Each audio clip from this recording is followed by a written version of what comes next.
Damn these Biloxi blues, it happens every night. Every night. And I ain't never met a riverboat dealer that could ever be a friend of mine. I have The summer not. heat never treats me kind, it leaves trouble on my mind. So I'm bidding farewell, putting in my notice, and I'll see you at another time. Sing.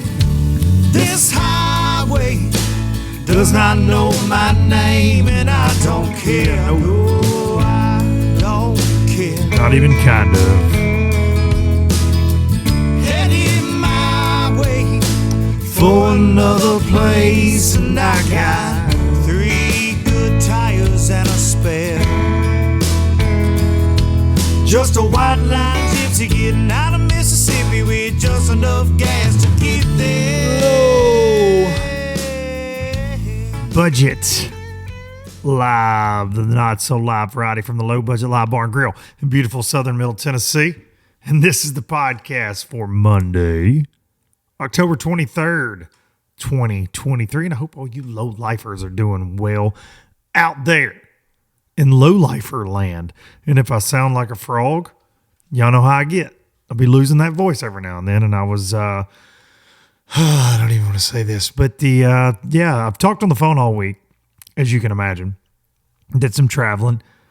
And there was one day, I swear on everything, that it was the day after the Wednesday emergency press conference podcast. So Thursday, that I think I talked on the phone for honest to God like 12 hours straight. Like it's ridiculous. But really, the main reason I sound like this today is because of the Tennessee-Alabama game, mainly the second half, because the first half was, great time if you're a Tennessee fan.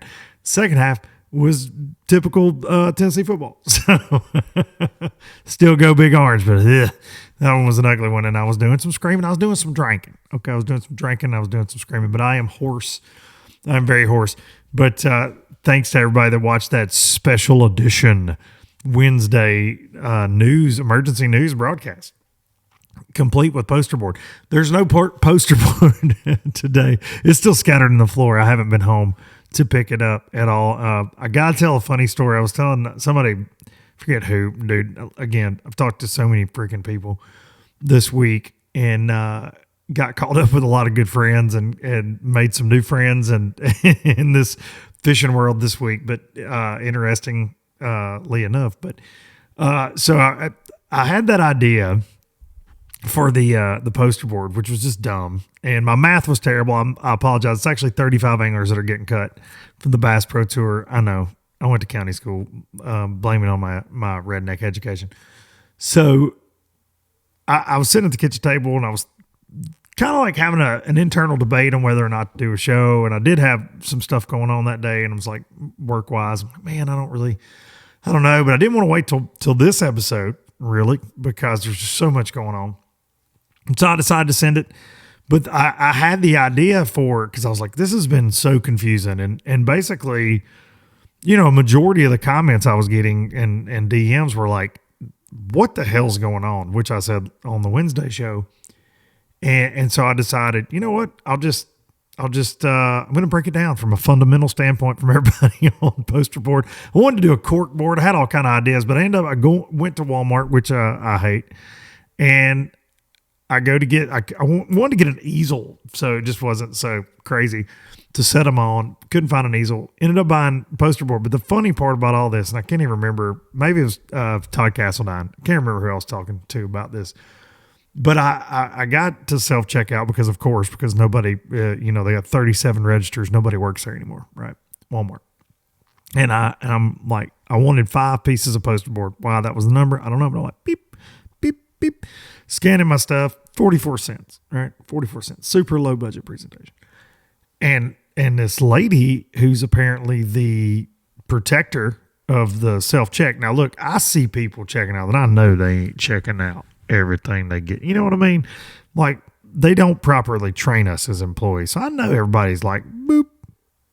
And then they put like an extra in the back. I feel like people, I'm not saying I've done it. I'm just saying people probably do it. I don't see them getting talked to very often, especially when it's really busy. Wasn't busy on Wednesday morning. And this lady comes running up got her Walmart vest on, and she says, "Sir, you've got 6 pieces of poster board, not 5. I watched you ring up 5, not 6. And I said, "Well, lady, obviously, if you watched the show last week, you know my math's bad." But I said, she didn't watch it. She's not a low lifer. And I said, I'm sorry, lady. I thought I had 5. I counted them. She goes, "No, there are 2 stuck together." Dude, the Walmart lady, she was ready to roll. And I was like, "Hey, take it easy. I know you're probably pissed off because they put all the Christmas crap out in like August. And that's really stupid, but don't take it out on me, right? Like, don't take that out on me." So yeah, I got in trouble at Walmart for trying to steal one of the pieces of poster board, man. I was like, "Boy, duck it," trying to steal something from somebody. But yeah, I had to tell that. Like, I got in trouble at Walmart, surprisingly enough. Imagine that. So yeah, crazy week with all that, and 2 podcast week. Might do 2 this week too. I've got to go to MPFL this week for our season finale there at Lake Lanier to see who's going to win that Progressive Angler of the Year race, to see how it all shakes out. It should be another really fun event there, like Eufaula was, except big old spotted bass in the mix. I love that lake. It's one of my top 5 that I've ever been fortunate enough to go to in all my travels. But leave Thursday for that, and I've got a lot of guests reaching out that want to be on the show right now, which is very cool. And I'll go ahead and preface this by saying this week's this week's show, no MLFers. I've talked to so many guys from BPT to make your head spin. They're kind of feeling this deal out. There are a lot of them that want to come on. My dear friend James Watson, so many of y'all low-lifers reached out about that. You want a Watson episode? We may do one this week. We may do one middle of the week. Watson, and I quote, James Watson is deep in the woods doing God knows what without phone service this weekend. He and I talked on Friday. We're going to try to do one for Monday, and it just didn't work out. But a lot of the other guys I talked to, and it was a lot, they want to do a show. They're kind of waiting. Of course, you probably seen the press release that came out. We're going to get into all that in just a minute. But they kind of want to lay back a little bit right now, and I don't blame them for that, and they'll let me run my mouth. So before we do that, let's talk about sponsors, and then we'll jump into it. Star Tried, kicking ethanol in the teeth, is blue juice right here. Enzyme-powered fuel treatment kicks ethanol right in the teeth. Ethanol is, I've said it multiple times, it's like that creepy uncle at the cookout. "Hey, what, you got you a girlfriend? Your mama said you got you a girlfriend." Just like standing there awkwardly while you're trying to get a hot dog, which makes it even weirder, right? Uncle Randy, your mama said you got you a girlfriend. That's what ethanol is, right? That's what ethanol does to an outboard engine right there. It's Uncle Randy. If I've offended anybody named Randy, I'll probably do it again, But you can put a little dab of this in your tank, and you can get Uncle Randy away from your outboard engine. You can keep it from ruining your lawnmower. It's time to put that sucker up for the year. If it's got any gas left in it, you better drop some ethanol. See, I'm just all miscombobulated. You better drop some Star Trine in there to fight stupid, dumb ethanol. Kick ethanol in the teeth with Star Trine. Last, y'all gonna hear me do that a lot. Pro Guide Batteries, ProGuideBatteries.com. Code you can use, LBL10 there, the code to let them know you're a lowlifer at ProGuideBatteries.com for some of the best lithium batteries in the game by somebody. They're not a fly-by-night company. If you get on professional fishing Instagram right now, it's, Danny's batteries, right? There's super power lithium batteries. There's, you name it. Okay. There's lots of companies out there, but I can assure you one thing with Pro Guide. They've been in the business for many, many, many years. They're standard OEM equipment for a lot of bass boat builders. Stick with a name that's been in the battery business, and these lithiums are absolutely amazing. ProGuideBatteries.com.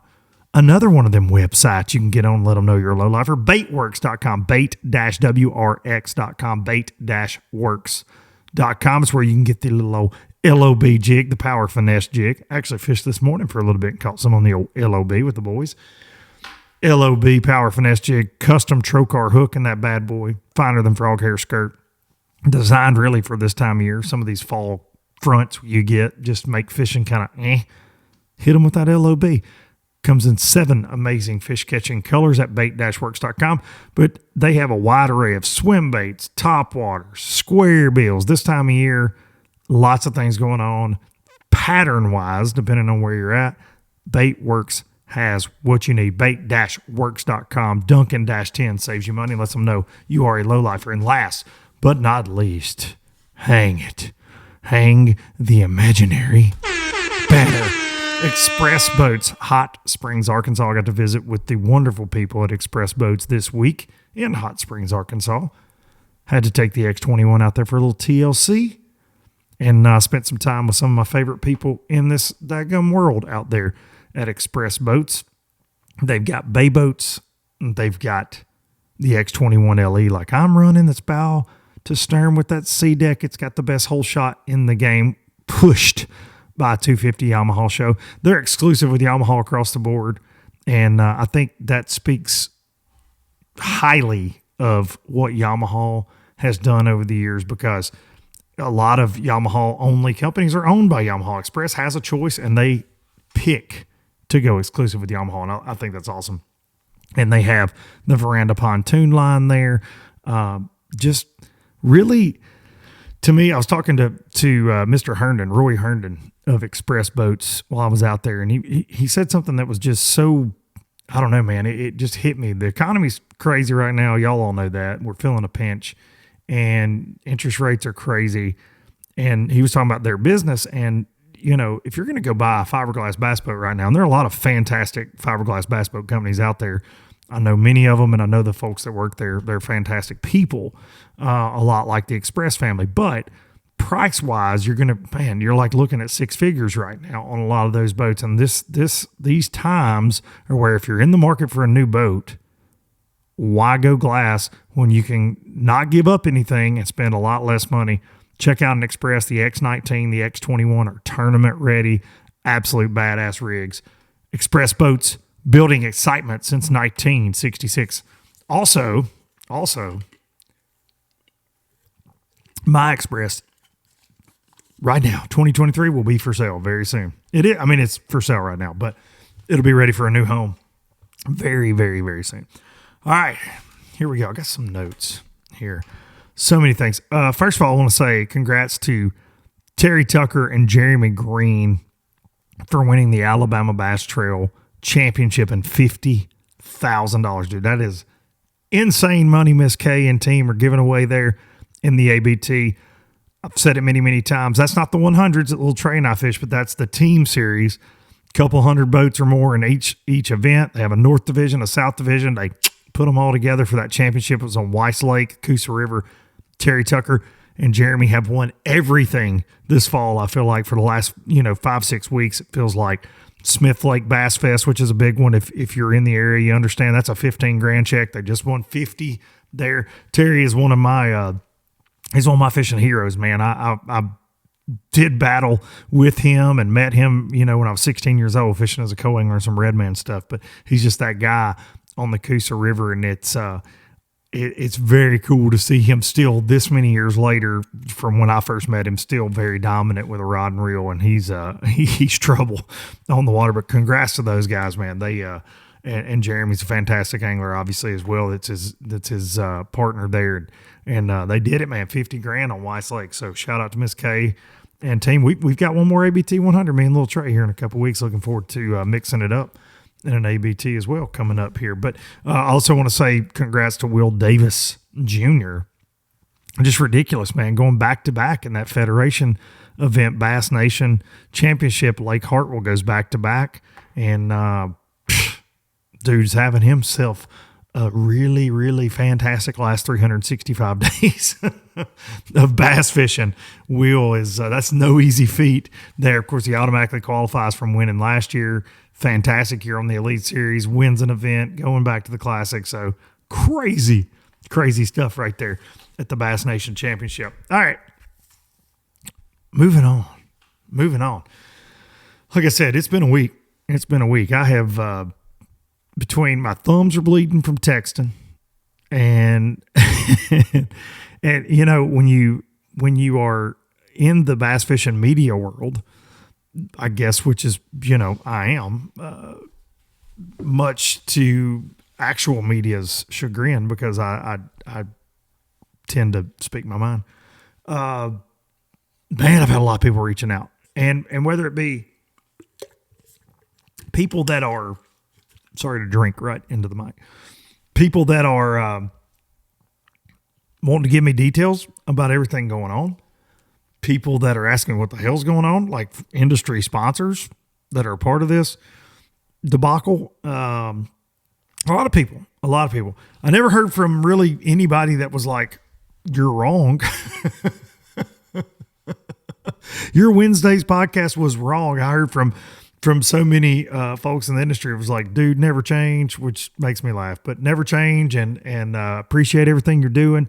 But I did have a really interesting conversation, and this angler will remain nameless for now until he's ready to talk on here. But we've known each other for a while now, and he calls me on Friday, and I know many of you have seen the press release on the APC, the Angler Protection Committee. So first of all, I just want to say it's really stupid that we have to have this in our sport, but other leagues have it.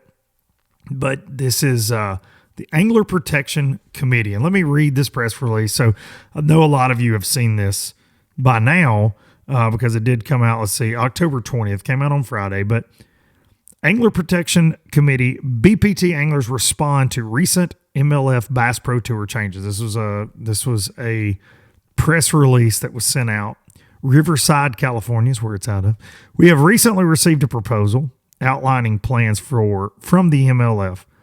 We are currently in the process of carefully reviewing various aspects of the proposal. The anglers passionate about the growth and success of the league agree that adjustments in the business model are necessary and are eager to work towards an agreement that assures everyone's continued prosperity. Having built their careers within the league, the majority of the anglers are original founding members who possess a genuine commitment to continual advancement of the MLF platform. As we embark on the review process, our primary goal is to establish a stronger and more fruitful relationship with the league that can endure for years to come. The APC, Angler Protection Committee, is a strategic alliance of Bass Pro Tour anglers. And I think I said last week, or maybe even on Wednesday, that I heard that there was some organization trying to take place.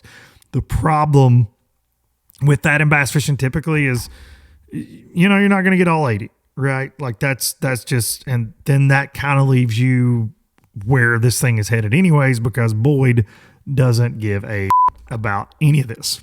He doesn't. And that's not Luke Duncan saying that. Boyd himself said, I don't give a about any of this, and I'm not going to negotiate with terrorists. I mean, he didn't say terrorist. I'm paraphrasing. Not paraphrasing. I am joking. He did not say that. Don't sue me, Boyd. You have money. You have lots of anglers' money. But there was an article on bassfan.com. I can't even believe they shared it because they're owned by the same company as MLF, but they did. MLF president and CEO Boyd Duckett, who's also a BPT competitor, told Bass Fan today that he had no comment on the formation of the APC and didn't plan to participate in negotiations with the group. He said angler issues are routinely addressed through the MLF Anglers Association, a body that's separate from the league and consists of 6 officers, 5 of whom are anglers, and 8 board members, all anglers. You know, the problem with that is this thing was angler voted on at times, different topics that came up, obviously. Not anymore. I've heard that there was kind of a sneaky little secret meeting that was held with a certain group of anglers that led to these decisions. They didn't ask them. They didn't ask them about going back to every fish council. They didn't ask them about any of this. They were just working on it and said, hey, here's your big spoonful of dog turds, and you can eat that and wash it down with some gasoline if you don't like it. We don't give a what you think. And now this is very much saying that. But here's some more from Dictator Duckett himself. He's saying he basically doesn't even know what the APC is. Duckett said he empathizes with anglers who will no longer have a place on the BPT after next year, but he believes that the reduction is necessary in order for the league to achieve its goal of increased online viewership by non-traditional fans. Still growing the sport. We're growing it. There's always been a lot more than 80 guys who want to fish the Bass Pro Tour. There's probably 10,000 guys who'd like to have a PGA Tour card, but only 177 guys do. That's a terrible comparison. But okay. For us to be successful, the model doesn't work with 80. We need 50. It's going to be good for professional fishing in the long run, but the downside is it's hard on those who can't make it. Everyone's going to have a fair chance. Now, this is coming from a guy that couldn't make it, right? Like he couldn't make it if you gave him 40 years to make it. He couldn't make it, right? And so but he's also been very successful in life, and he's not going to be impacted by this at all. I wish we could feed, this is the quote that I love. I wish we could feed 400 of them, but we can't right now. I wish we could feed 400 of them, but we can't right now.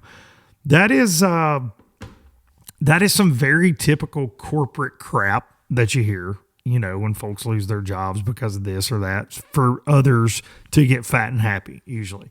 And it's terrible, man. I hate it that these guys potentially could get together on this and they're not going to hear it out. I think if a select group of them choose to leave, and there are several that I do think are leaving that are bigger names. I shouldn't say several. There are big names I'm hearing that are poking their noses other places. I've heard a lot of that this week. Of course, everybody's emotional right now. Maybe they haven't talked to sponsors. Maybe they have, but there are decisions being made. And they got to make them kind of quick because November 1st is when their contracts have to be signed. And so they can pay more entry fees this year because the entry fees are going up this year. I've talked to several anglers. The entry fees are going up. At least that's what's been proposed. They had some kind of loan worked out with the MLFAA. Remember that deal where they fronted it, but so you were only out of pocket like $10,000. It was kind of a bizarre setup. That's dead and gone. That's probably why they didn't want MLFAA, negotiating for them. And this was created. I talked to the guy that is one of the main ones that have stepped up into this. I talked to him for an hour on Friday, and I asked him to do a podcast, and he did not want to do that right now. He said, "Man, here you go," and he appreciated my approach on Wednesday, and he knows that ultimately my goal is with this podcast is to inform fans that do love the sport, to inform the people that are, the young people out there that are coming up through high school, coming up through college, that this is all kind of crazy, right? Like it's not easy. And there's a lot of shenanigans at play at a lot of times, right? But ultimately this podcast is because I've been an angler and I care about so many, it's just, I support the anglers. Like whether you agree with everything I say, like this is about standing up for anglers, the things that come out of my mouth. Right. Because a guy like Boyd Duckett doesn't give a damn because he doesn't have to give a damn because he's never had to give a damn. Right. If you've ever seen his house on Guntersville, and look, good for him. It's a ball and pad. Right. Good for him. But if you've ever seen that, he doesn't know what the word struggle means. Right. Like he's going to black tie dinners and he's jet setting around with the guy from Rascal Fats. Like he ain't worried about it. Right. He ain't worried about it. Gary Klein, they ain't worried about it. Y'all, they're not. They're not worried about these anglers. He's worried about a few for obvious reasons, but he's not worried about all of them. He's just not. And so this is going to get very interesting. I will say, I think that the press release I read you is just a kind of dipping their toe in the water. And it's very, let's see, there was a line in it that I laughed about after talking to him on the phone. Let's see. The anglers passionate about the growth and success of the league agree that adjustments in the business model are necessary and are eager to work towards an agreement that assures everyone's continued prosperity. This is just their first little like dink, like walking up to the line and like dunk, thumping him, dunk, or walking up to the wolf, kind of thumping him or throwing a rock to see what he does. And now a wolf in sheep's clothing. And so now here we are. Boyd says, double bird, meep, he says he's not going to hear it. And drum roll shocker. Everybody saw that coming. But man, when you, some of these anglers that I've talked to this week, and I know I tried to be funny Wednesday with my approach on a lot of that, but man, this is pretty damn serious. And I get cry me a river, go get a regular job, you fishing bum or whatever, with these people that won't have really a space in professional fishing after this year, 35 of them. Man, there are a lot of them that do pretty damn good for themselves sponsor wise. And this is their life. And that gives them a platform there. There's a lot of longtime pros that are getting caught up in this. There's a lot. And again, when he says, I wish we could feed 400 of them, but and then he says 80 is not feasible. It's 50. Well, you know what? 80 was feasible when you begged everybody to tell Bass to kiss your ass. Right? 80 was feasible when you bought FLW and you dismantled it. 80 was feasible. Well, now it's not. And that sucks. It does suck. Again, I feel for these guys. And I've seen comments, lay in your bed that you made and all that.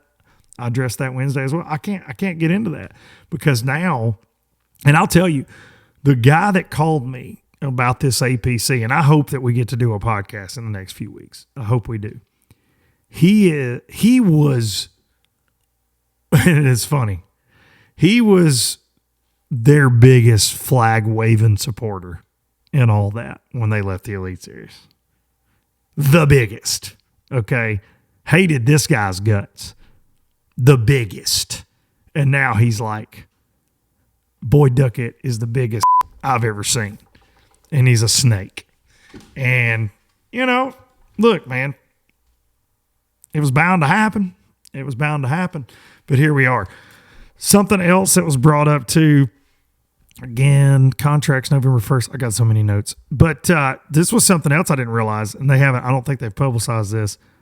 Only 20 go into their knockout round instead of 40. It's been a 40 this year. I think 40 get paid, but only 20 are going to be on TV. Like they're adjusting on live, excuse me. They're adjusting a lot of things already this year. But the biggest problem, and we'll end with this because I got a great guest today. The biggest problem these anglers have, is if 35 or 40 of them are all you can get to commit to your APC. That's what that SOB wants anyways. Like if you were to say, screw you, we're not fishing this year. Okay, cool. Plan just bumped up a year. And then, and man, it's a tough time of year. I've had several folks reach out about MPFL.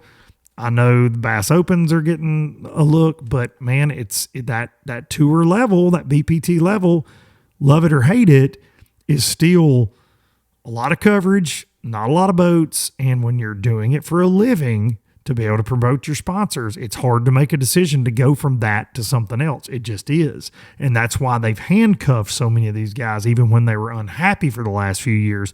And now they're in this spot, which is a crossroads for so many anglers. And one of the anglers I talked to, he said, man, I just signed a contract 2 weeks ago based on the fact that I fished the Bass Pro Tour with 2 new big sponsors.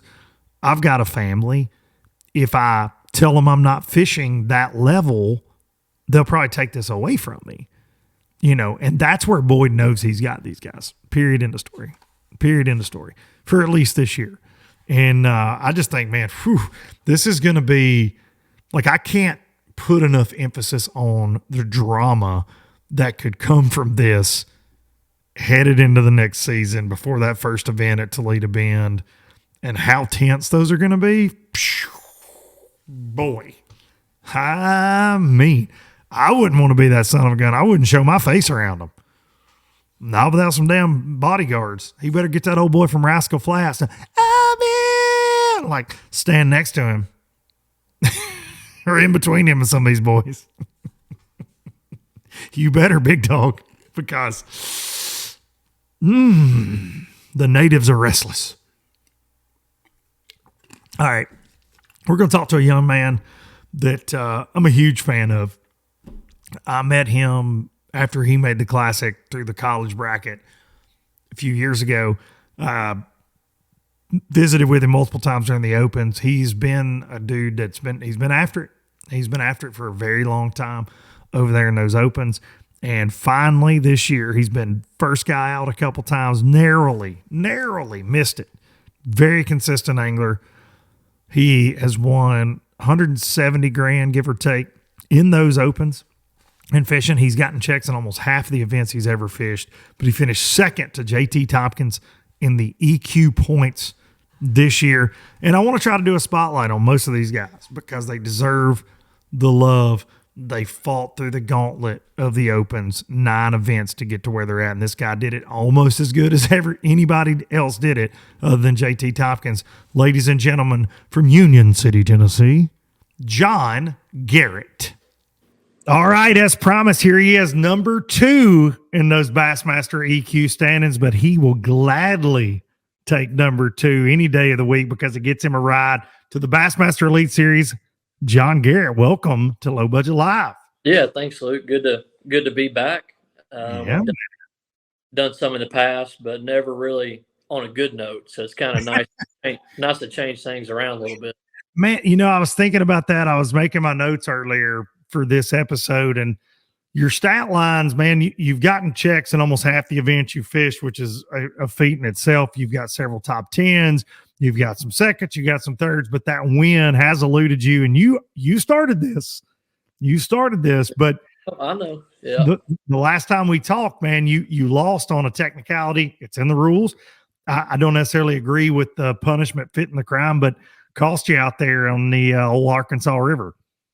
Yeah, you wouldn't believe how many. Actually, every tournament someone brings that up. I feel like so it's something that I'll always be dragging with me. Probably until hopefully I win one, then it could kind of get over that. But yeah, I'm with you. The 2-pound penalty is pretty steep for the small crime, but yeah, a couple of years ago. So try to leave that behind us and No doubt, man.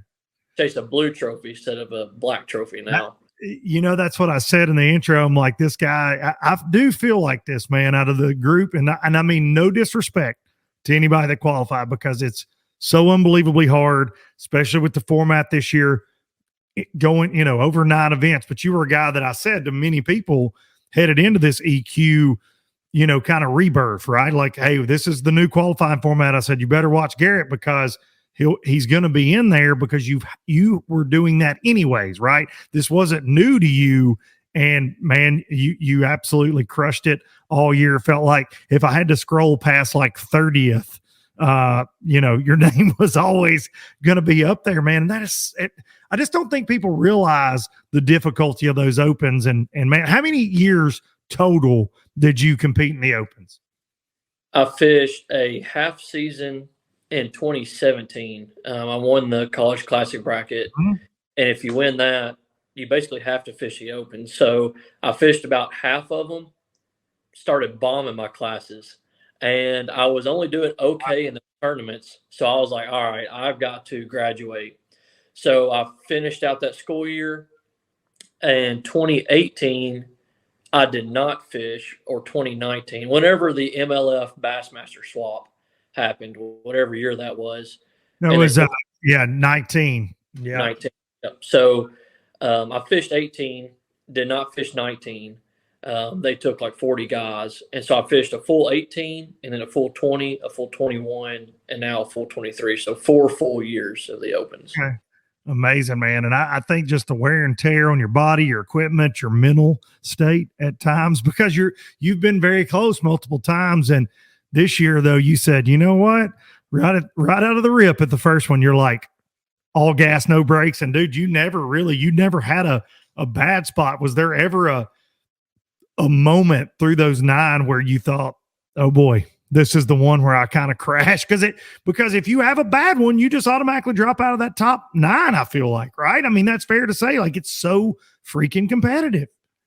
Yeah, I mean, one tournament, as you know, you fish them too, one tournament just ruins your whole season. And I was flowing really good, good at my decisions, good at my practice until the St. Lawrence River. And that ended up being my worst tournament, but it wasn't an awful tournament.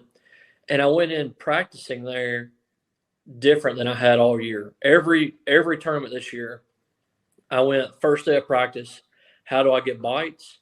practice days 2 through 5, how do I win this tournament? And St. Lawrence River, I was like, how do I survive without having to run 90 miles? That's what I did. And, looking back, yes, I did survive that tournament, but I stayed close for 3 days of practice. Didn't find anything worth going to. Then the wheels started turning in my head. It's like, oh, dang, day and a half left. I spent a full day up by the cutoff, like 90 miles away.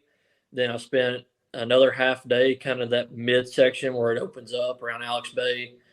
And during the tournament, morning of the tournament, I'm like, well, I know I'm not going to catch anything like I need to if I stay close, but I don't know if I can catch 5 running 90 miles in that weather. So I picked the medium, gamble there. But yeah, that was the only tournament this year that I did not feel safe, and I didn't go for like doing really good in the tournament. That's the only really regret that I had this season for sure. Well, and I think so much gets put on those smallmouth events as well in everybody's going to catch them, right? Like, that. Like, when you show up at a fishery that's that good, everybody's going to catch them. And there's a big difference in 18 pounds and like 18 and a half, right? Yeah. Or 19. Like, there's such a huge difference. So the points were going to get very interesting there. And we saw some big shakeups in that event because you always seem to handle yourself.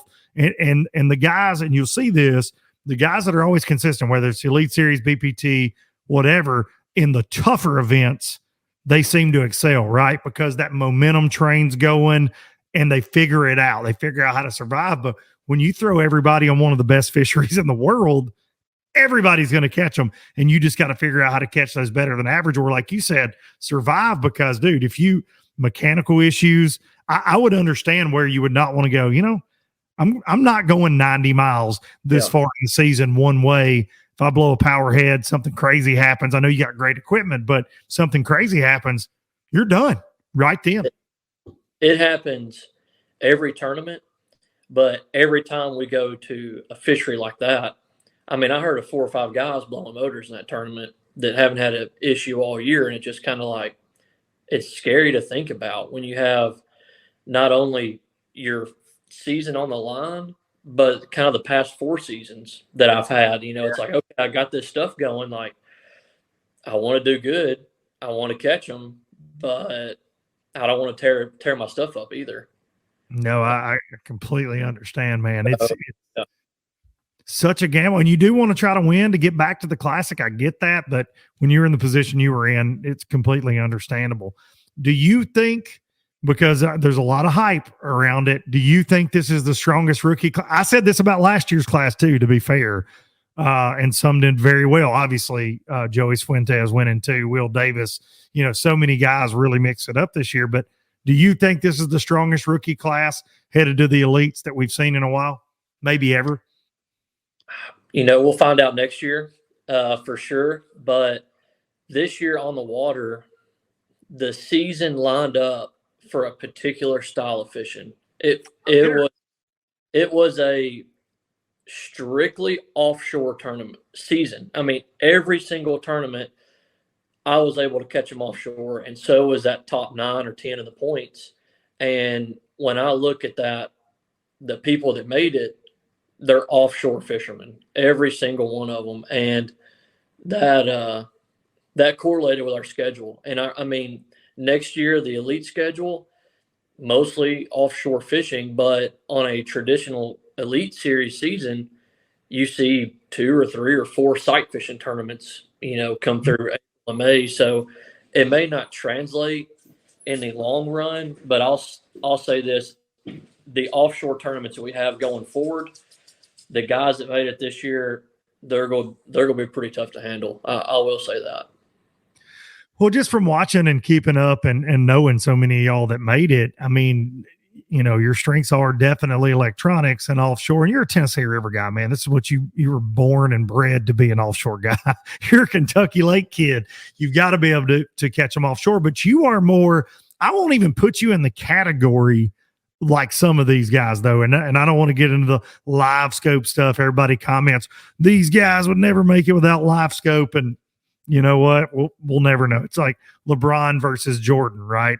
LeBron Yeah. had access to a lot of different things that Jordan never did, and they never played each other. So who cares? This is the era of professional bass fishing we are in, and you are seeing people excel a lot of different ways, but thanks to electronics, of course. But I put you in this category. You're like you're an old school like dragger, dude. Like you'll see John Garrett with old worm dragging around, and that's that Tennessee River kind of like back in the day stuff. But you ain't afraid to mix it up old school. You love to crank, obviously. We've seen you do that, but I don't necessarily put you in that bucket of the forward facing, generation. I feel like you got an old soul, man.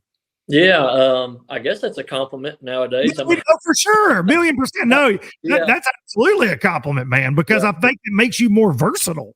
Yeah. I will say this, that about the forward facing deal, it has, made me a little better at what I do, but it has not changed how I approach and how I fish a body of water. I find 95% of the stuff I fish on my side scan, and the forward facing, it helps me catch a few fish, but it's helping me just be more precise in my cast, as everybody knows that. And as far as the dragging goes, in the past few years, I have tried to target big bites in all my tournaments. And I'm not saying I didn't do that this year, but this year my mindset was get every single point I can, get every ounce. And if I got a 12-incher, I'll be glad to have a 12.5-incher, and I'll be glad to replace that 12.5-incher with a 13-incher. And this year, if I knew a place that had a fish, I was going to drag something through there, whether it be a shaky head, a drop shot, a finesse worm, or a worm. Carolina rig. This year, let me put all that big fish stuff in my rod locker at the time. Let me get those bites, because to me this year, me getting more bites led to an occasional 4 or 5 pounder. It just seemed like that to me. And I could tell when I pulled up to fish something this year, me saying, let me make sure I get that bite before I try to get a big one, oftentimes led to a big one that I probably would not have got if I'd have, pulled a big swim bait out or something like that. So my approach was slightly different this year. But yeah, going back to the forward facing, finding everything on my side scan and precise cast with my forward facing for sure. Yeah, they definitely work in a cohesive manner, right? Like they just do. But what I guess when I said I don't put you in that bucket, I'm talking about a lot. And I know everybody idles; they spend a countless amount of time behind the console. But there are a lot of people in that forward facing only world that just drop the trolling motor and go, right? Like they're just looking around. They get a group of fish.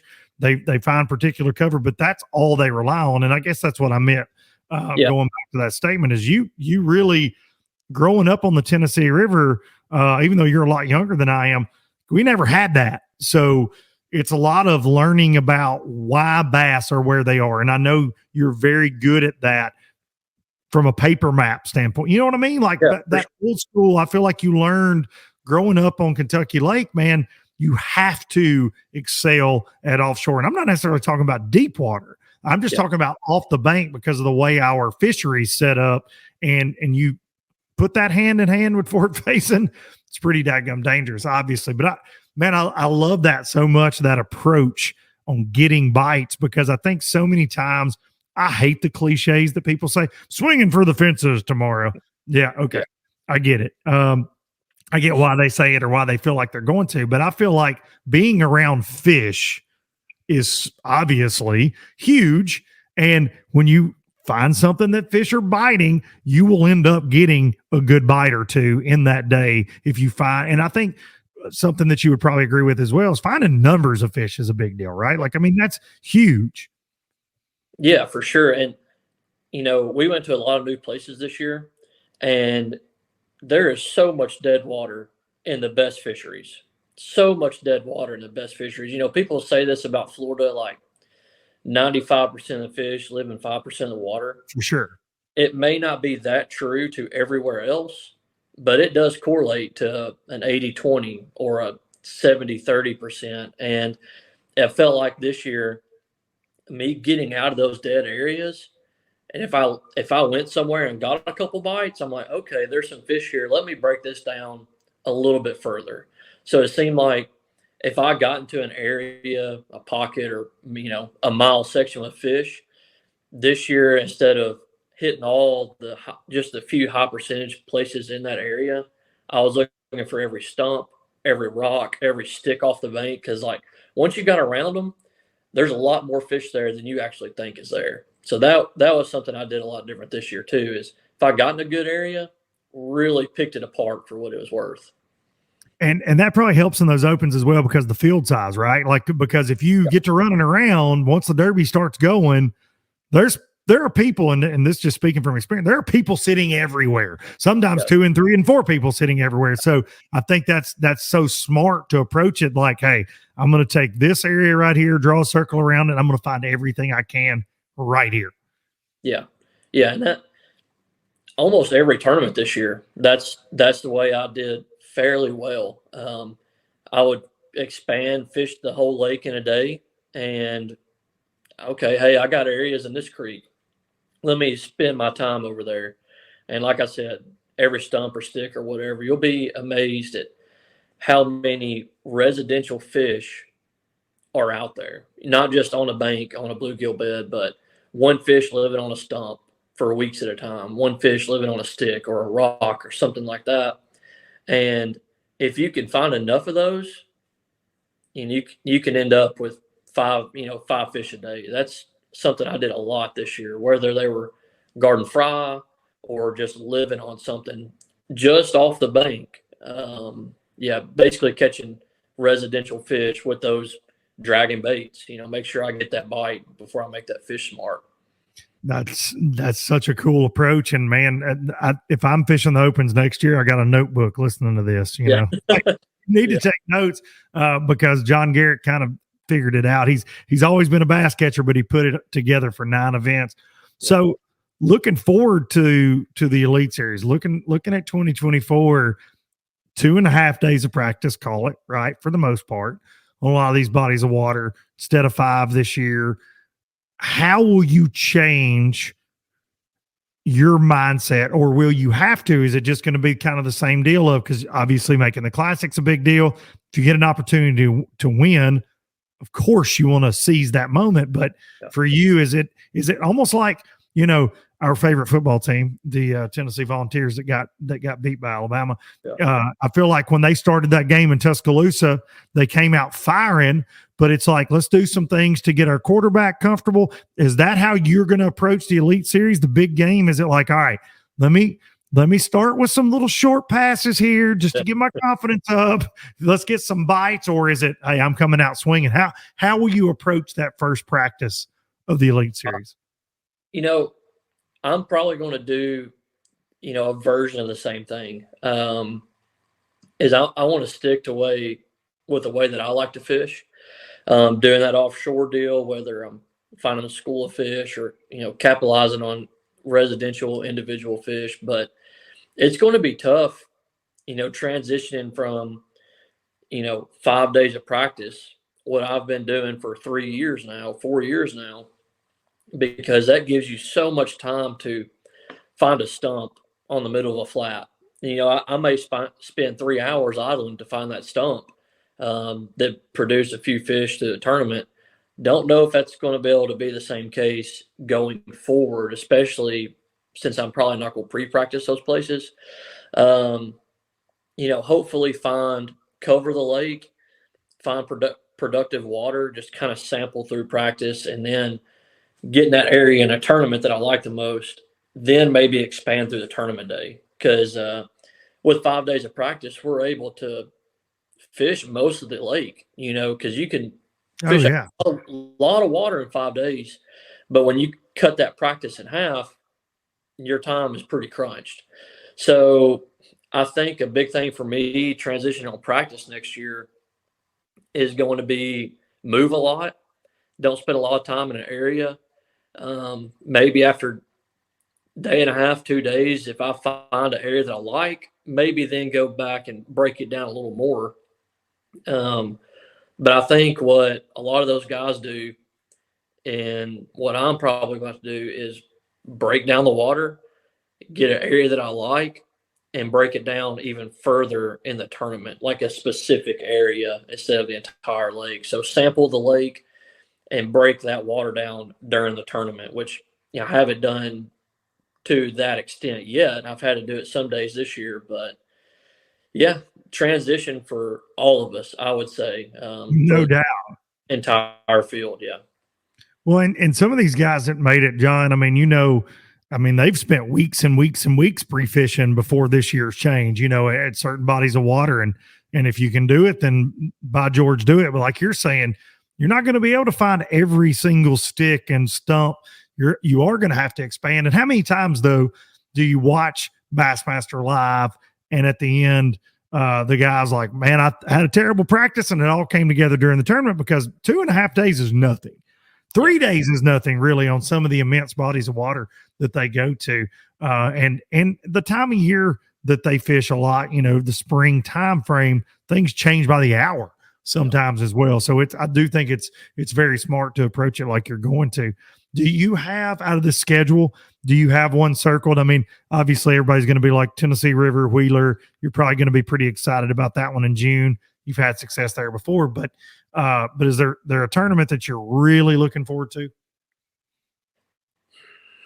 I'll be honest with you, all of them look okay. I really like the, of course, everybody's going to like it, that one in South Carolina, Columbia, South Carolina. Murray. Yeah, Murray's going to be a really good tournament. And Toledo Bend, of course, and Fork. They're going to be really good tournaments. It's going to be nice, especially to start off the year at Toledo Bend and Fork, and it gives you more, boost and practice, knowing, dude, I am on a really good place. I need to be finding big ones. It pushes you through practice, even though it's kind of scary. But those are going to be, probably dominated offshore. And not saying I'll find them in those tournaments, but me knowing, spending my entire practice offshore, that I'm probably doing the right thing, whether I'm finding that spot or not. Just tournaments that I know that in my mind in practice, I'm not thinking, man, let me go look on that bank over there. Let me go flip those bushes. So I like the 2 Texas tournaments and the one in South Carolina for Murray. I think Murray's going to be, it always is a fantastic tournament. So I'm definitely looking forward to going there. That lake, man, this year alone, that lake, I've got dear friends that live out there, and it just, January to now, it's just been on fire, man. Like, it hasn't really hit a lull. They were catching them in July and August out there. So yeah, Murray's definitely back in business, it seems. I went through a little bit of a lull like so many lakes do, but it's certainly firing off. And there's a weird feeling, and I've talked about this on here many times, but when you said Toledo Bend and Fork and knowing you got to have big ones, there's a bizarre feeling that comes about when you're practicing for a tournament like that. Just knowing any cast could be the bass of a lifetime. There are very few fisheries that you get to go to in tournaments that are like that, and you get to go back to back. Toledo Bend, Fork, that's just going to be, I don't know, man. It's just such a strange feeling knowing that, dude, any cast could be a 10+ pounder and get you right back in it. But also, like you said, in practice, you don't need to be fishing for no damn 3-pounders. Yeah, for sure. Yeah. But, it's kind of like what we were saying about the St. Lawrence River. It's like, those places are fun, but it keeps everybody focused because you're on a place that has them. Everybody knows that. So they're on their game from daylight to dark in practice and the tournament. I don't know, like you said, just gives you a feeling while you're there, like, man, not having a good day on day one, but this next, root system on this stump may have a 10 on it, or pass. So, it's the schedule looks really good as far as a fish catching standpoint for next season. And, I like this, not going to be a strictly bed fishing deal. So I'm looking forward to the schedule for sure. Not saying I'm going to do well, but just being at those places that are awesome, we're going to great times of year, just kind of, a little exciting. I'll say that. Oh yeah, man. And I kudos to them, familiar fisheries, but at different times. Yeah.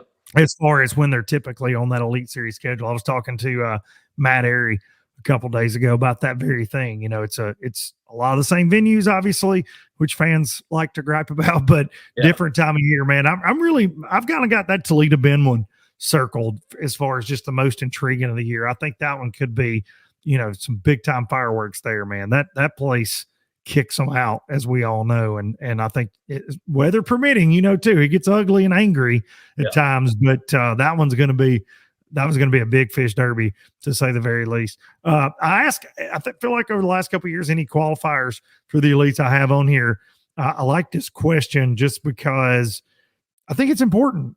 From being on the road myself, it's hard to do it on your own. It's good to have that comfort level, and traveling with somebody, booking lodging, just sharing dinner with somebody at the end of the night, at the end of a long practice day. Who are you looking at traveling with? Are you flying solo? What's that look like for you headed into 2024? Yeah. This past year I had a great group of guys. One of the guys, Logan Parks, I travel with, he made it as well. And I got a couple old college buddies, KJ and Cody Huff are there. Good friend. Rough bunch, dude. Rough bunch. That's rough bunch for sure. I got me and Mark Menendez been great for a long time. I'm definitely gonna be traveling with some guys, and no matter which route I choose to travel with, I'm gonna have some good people by my side, and cutting the cost, breaking down fisheries, cutting up at night, it makes it so much better. I haven't really tied any of that down yet. We just kind of loosely been talking about it, and just had a baby girl, my wife. She's thinking about coming too, so gotta work that out for sure. It's been a big topic in my house the past few days, so we haven't nailed all those pieces down, but working on it. And that's a big move right there in itself, right? If your family comes, and that's a different situation for sure. So a lot of changes coming in John Garrett Fishing's life, but man, I know you can handle it. Dude, something I saw on bassmaster.com, and I just got to ask this because I don't know you well enough to know why you would list this, but I got to hear the story because I too love basketball, but it says hobbies, hunting, fishing, basketball. I mean, are you throwing down like on Tuesday nights? Are you dunking? Are you playing some AAU ball? What's going on? It has dramatically slowed down this year. I will say that. I played basketball middle school through high school, and played a ton at Bethel, and really until this year I played every Tuesday and Thursday night, and it just slowed down just the past few months, these tournaments, and since our daughter was born. But I love it. The one thing that I love about it is that I hate exercising. Obviously, I hate exercise, but I do enjoy playing basketball. So I'm like, all right, it's probably good for me to go play basketball for a couple hours, So I've slowed down, but since these tournaments have stopped, I'll probably start back up this winter, probably play until end of February. But yeah, most of the time I do play twice a week, except the That's awesome. 2 months since my daughter's been born. Yeah. So, we got to pick, who on the Elite Series are your other four for a starting five. Oh my gosh. You got to pick Hallman, right? Hallman down low. You got to put Hallman down low. Hallman can ball. Yeah. I mean, Jason Christie coached basketball forever. He's obsessed with it. He's just like a rugged guy. I feel like he would rough somebody up and not even feel bad about it. Little power forward action from Jay Christie. Exactly. Yeah. And you got to have someone small dribbling the ball up front. So I don't know if Trey McKinney plays basketball or not, but I mean, yeah. But he's young enough where he's had the stamina to push through a game, unlike yeah. Yeah. I'm going Shane LaHue, my point guard. I don't even know if he can dribble. Yeah. I'm going Shane LaHue. He's that little spider monkey. Polinick, somebody like that on the point. Oh, sure. Yeah, no doubt. Yeah, I know Christie will throw down. He likes to you walk up to him first term and tell him you want to challenge him a little one-on-one. Christie likes to get him a dose of basketball.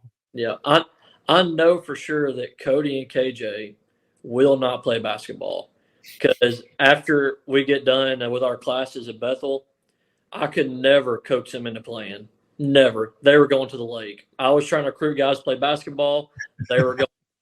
That might be why they were in the leads a few years before I was. I was going to say, dude, they paid off for them a little bit, but Yeah, still, it did. Yeah. no doubt about it. Well, you said you don't like to exercise. Well, dude, 2 hours of basketball every couple nights, a couple nights a week. There is nothing like full court basketball when you're going. I mean, dude, I can't even. I'm so out of shape right now. I can barely, walk up a flight of stairs. But I love basketball. I'm short, stubby, and fat, which is not a prototypical basketball player, but I played for years and years and years. My sons all play. Absolutely love it. I love watching basketball, love college basketball, love everything about it, but nothing will work you harder than thinking, hell, I can run up and down this court. Let's bring it. You know, pick up game at a church and you're like, dude, I got this. And within about, 3 minutes, your sides hurting. Yeah. All right. I'm just going to, you guys need any water? You guys need any? I'm not turning into a coach at that point.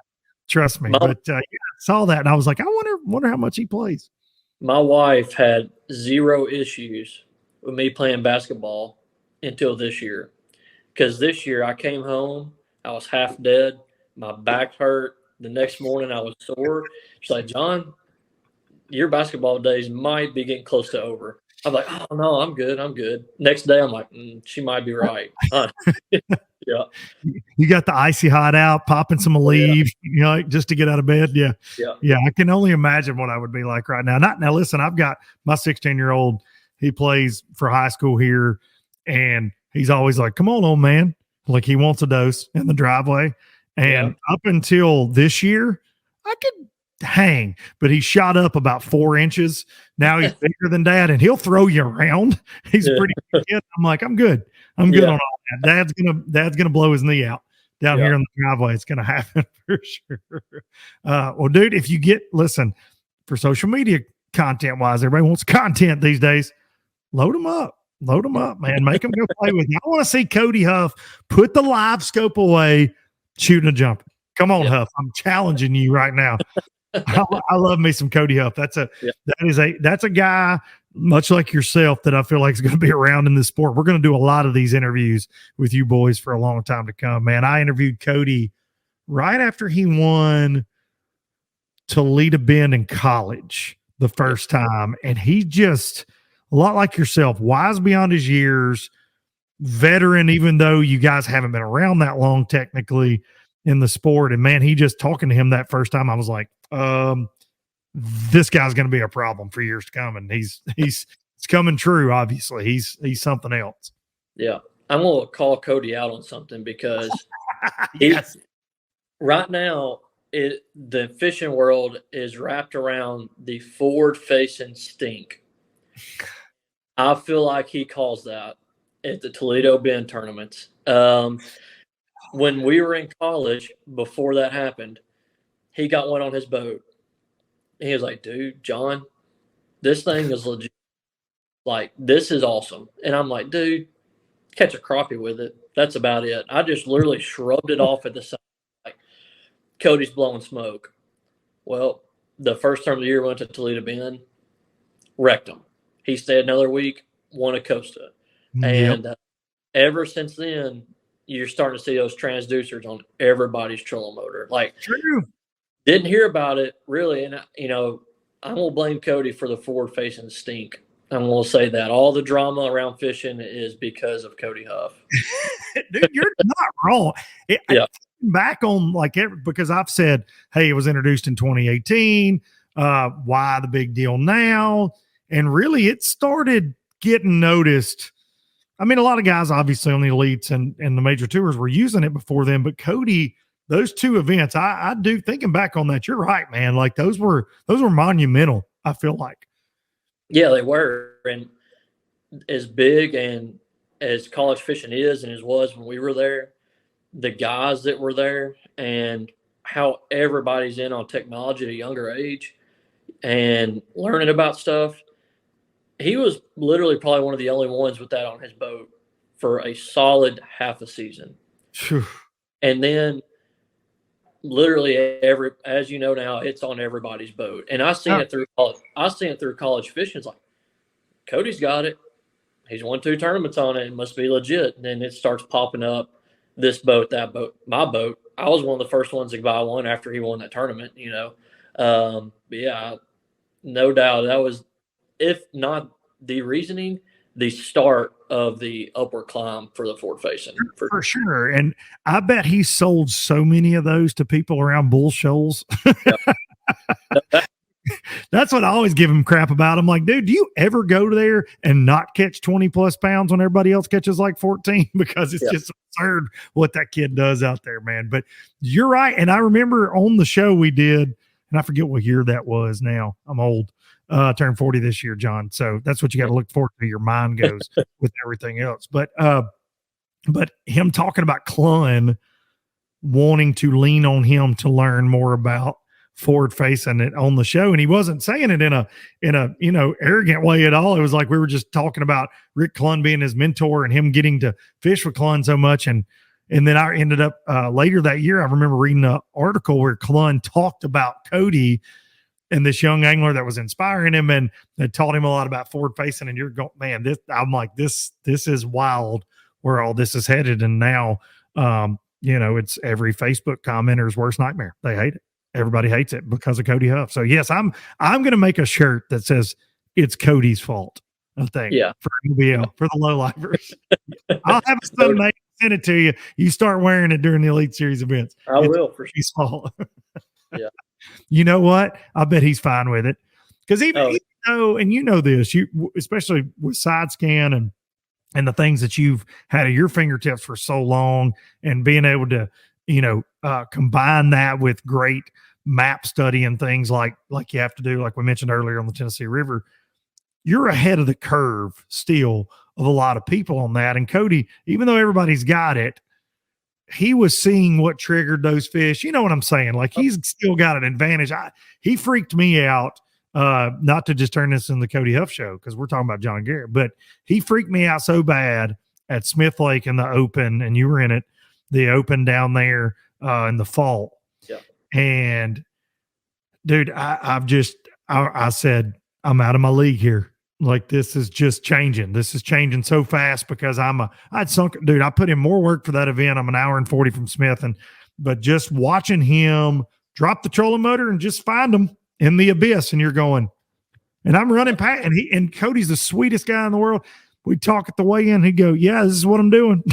Yeah. Because he knows you're not going to be able to do it. Yeah. He's like, yeah, old man, this is exactly what I'm doing, bud. But so crazy, man. So crazy. But that's why I think that this rookie class, again, yourself included, it's going to be 2024 is going to be interesting. And I don't know that it gets a lot better than this rookie class that we saw in 23 with Joey and Fajita and so many, Will Davis. These guys were all duking it out. David Gaston had a fantastic year. Brian Smith. It was a heck of a class. But you boys are fixing to make some noise. Yeah, and kind of going back to what you said about Cody being honest about what he was doing, is that looking back on the year, all the guys in the points race, we talk, beef around each other, poke each other around. There was so much honesty this year through those top guys. It was unbelievable because it was like, talk to JT, talk to Trey, talk to Logan, like Wesley, like all these guys that made it. You talk to them, they were just so honest and upfront. Like, hey, dude, this is what I'm doing. Like, you could try, but you ain't gonna beat me doing it. Like, I'm no reason to lie to you. It was like, most every year you hear, everybody calls it doc talk, which is mostly false, practice day recaps or but these guys, like, they're so honest. Like, I talk to them about their days. Like, they just tell you up front what they were doing, how they were catching. Tyler Williams was another one of them, and Kyle Patrick. It's like, they tell you what you're doing, and then after the tournament, you watch some of the top 10 recaps doing exactly what they told you they were doing. They weren't afraid to tell you what they were doing.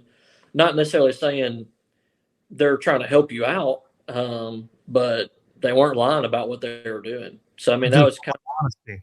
Yeah, all honesty, and not because they were trying to get in your head. They weren't or saying, "Hey, do this." They were just telling you what they were doing because they knew they were going to do that and probably beat you doing it on it. Really, is what it come down to. Yeah, and they're just dialed, right? Once you get Yep. confident on something, I can tell you a million times what I'm doing, but it's still hard to duplicate other Yep. people's fish, right? Yep. Jordan Lee made a post with a hat that says "Find your own fish." It was Yeah. great, but it's so hard to replicate that. If JT says, "Yeah, I'm throwing this in brush piles, John," I mean, a little hint might help every now and then, but he knows exactly where he needs to have the boat position for what's working for him that week and exactly how to fish that jig or whatever he's throwing. And the same with you with what you've got going. I love to hear that because I think that's a new age thing because them old school guys are pretty tight-lipped. You know that. Oh, no doubt. And going back for good reason, a lot of times for good reason. For a lot of good reason. You're right. And going back to when I was at Bethel, and it probably has a lot to do. I know that,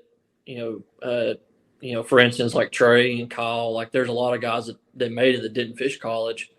But like when I was in college, me and Cole Floyd and Brian Paul and Cody and let's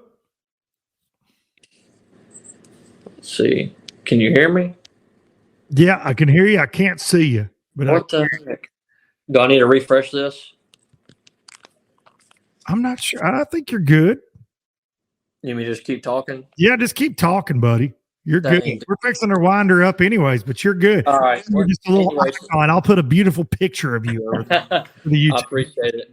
I don't know what happened. It just cut out on me. But it's just that newer generation thing where we were always helping each other through college make it through. And we learned that it helped way more than it hurt. We learned so much about the fisheries versus us giving info because 99% of the time we would get that reciprocation back at the next tournament or 2 tournaments down the road. We were able to learn such a valuable piece to the puzzle that we kept with us forever, so. Networking, man, networking is huge no matter what you do in life, but especially in the tournament world. And I feel like your age and younger anglers, they do it better. There's John Garrett back. Yeah, right there we are. Yeah. But I feel like that you guys do it better than anybody ever has. That's for sure. And it does help you break down fisheries, and it'll help you this year. You said Trey McKinney didn't fish in college. Is he old enough to go to college? I don't even know. What's the minimum age for college? Trey's he's a little boy. He probably had to wait to get in the opens, to be honest with you, until this year. Yeah. He's like 19. Is Trey 19? He might be 18. I'm not sure how old he is. But if you go back and listen to the Bassmaster podcast that Ronnie and Kyle Jesse did, they said something that kind of blew my mind, is that Trey still has to fish 3 or 4 years in the elites before he can go out with whoever he's traveling with and have a alcoholic beverage because he's not old enough. Just to think that he is that young, he has to wait 3 more years before he can do that. That's impressive what he's done. So listen, left Harris Chain came to Pickwick up here on my home pond and beat the snot out of some boys in an Illinois tournament, catching big bags. And Mr. McKinney's going to be around for a while, I would say. Yeah, that's for sure. But that is really funny. Now, I refuse to listen to anything Ronnie Moore and Kyle Jesse do. I've been a part of that podcast, but those guys, I can't let them be in my ears. I love those guys, and that podcast is great. The Bassmaster podcast is fantastic with those boys. Yep. For sure. John Garrett, dude, I appreciate you spending some time with the little lifers. I know you got that baby, you got that family, and you probably got basketball practices this season. I'm gonna start lining some stuff up. So yeah, dude. Hey, if you ever get close, you need somebody to be a water boy. I'm there. Okay. When you guys are Wheeler next year down in Decatur, I'm an hour up the road. Just give me a call, I'll throw y'all some Gatorades and watch y'all blow your knees out because I'm not going to do that. John Garrett, make sure you're following John Garrett Fishing all on social media. Big year for him coming up. He got in there, Bassmaster EQ, second place. John, I appreciate you, dude, very much. Yeah, dude. Appreciate it, Luke. Thanks. John Garrett, everybody. Thank you, buddy. See ya. Well, all right. That's all she wrote with John Garrett headed to the 2024 Bassmaster Elite Series after a long road. Hope you guys enjoyed that as much as I did. Like I said before in the intro, John is one of my favorite guys I've met in the industry in many years. He's a good young man, good head on his shoulders, and he's going to do big things. This rookie class, as we discussed, is absolutely freaking insane, but they come with a wealth of knowledge, a wealth of tournament experience, and it would not surprise me at all to see John get his first big win in the Bassmaster Elite Series this coming season. Appreciate each and every one of y'all tuning in. Keep your eyes peeled. We may do a middle of the week show again this week before I head to MPFL. I don't know. We'll definitely have another one next Monday with most likely the MPFL Angler of the Year and NPFL winner there from Lake Lanier. Will it be the same person? Will Todd Goad win both? He knows that lake really well. Be sure to tune in to MPFL this week. We're going to have a good time. Myself, Fat Cat Newton, we kick things off on Friday for the broadcast. We'll be doing the weigh-in show. But this is the last ride of the year. Things are getting interesting over there. I promise you there's going to be plenty of drama, plenty of storylines, and plenty of fish catches. So tune in. We'll take y'all out with some Biloxi Blues, like always. And I will see y'all next week. Maybe Wednesday. Next week. Maybe Wednesday. Who knows? Who knows? Spanish moss, See ya. Civil War ghosts. Well, I'm gonna leave them in the past. Any direction, Lord, I'll be fine. It don't matter east or west. North, south, wherever the wind blows, I'm leaving those burdens at rest. This highway, it does not know my name, and I don't care. No, I don't care. Heading my way for another place, and I got 3 good tires and a spare. Just a white line gypsy getting out of Mississippi with just enough gas.